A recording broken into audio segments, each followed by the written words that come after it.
મિત્રો ગઈકાલે લખનૌમાં એક લગ્ન સમારંભમાં અચાનક એક દીપડો ઘૂસી ગયો હતો। તેને જોઈને લગ્ન મંડપમાં અફરાતફરી મચી ગઈ હતી। લોકો પોતાનો જીવ બચાવવા માટે અહીં ત્યાં દોડવા લાગ્યા। કેમેરામેન સીડીઓ પરથી નીચે કૂદી પડ્યો। દુલ્હા અને દુલ્હન પણ ડરી ગયા અને ગાડીમાં બેસી ગયા હતા।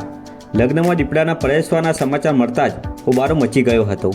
પોલીસ અને વન વિભાગની ટીમ લગ્ન મંડપમાં પહોંચી ગઈ હતી। બહારથી ભીડ દૂર કરવામાં આવી। પોલીસે તાત્કાલિક ડ્રોન મંગાવ્યું। જ્યારે લગ્ન મંડપ ઉપર ડ્રોન ઉડાડવામાં આવ્યું ત્યારે છત પર એક દીપડો દેખાયો। વન વિભાગની ટીમ સીડીઓ પર જતી રહી હતી ત્યારે અચાનક દીપડો નીચે આવી ગયો। મિત્રો, પોલીસ કર્મીઓને જોઈને દીપડો ગર્જના કરવા લાગ્યો। તેણે પોલીસવાળા પર હુમલો કર્યો। ડરથી ઇન્સ્પેક્ટરે પોતાના રાઇફલ હાથમાંથી નીચે પાડી દીધી। મિત્રો, દીપડાએ ઇન્સ્પેક્ટર મુકદ્દર અલીના હાથ પર હુમલો કર્યો હતો। પછી તે લગ્ન મંડપની બીજી બાજુ ભાગી ગયો। ઘણા કલાકો સુધી પોલીસ અને વન વિભાગની ટીમ દીપડાને પકડવાનો પ્રયાસ કરતી રહી। ક્યારેક તે અંદર જતો અને ક્યારેક બહાર દોડી આવતો। દીપડો લગ્ન મંડપમાં આમ તેમ દોડતો રહ્યો।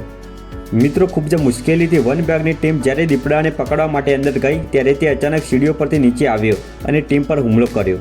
દીપડો પકડાયો ત્યાં સુધી વરરાજા કારમાં જ બેઠો રહ્યો।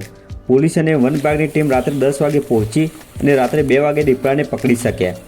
ત્યારબાદ અક્ષય અને જ્યોતિના લગ્ન તૈયાર થયા હતા। જોકે મોટાભાગના સંબંધીઓ ત્યાંથી ચાલ્યા ગયા હતા।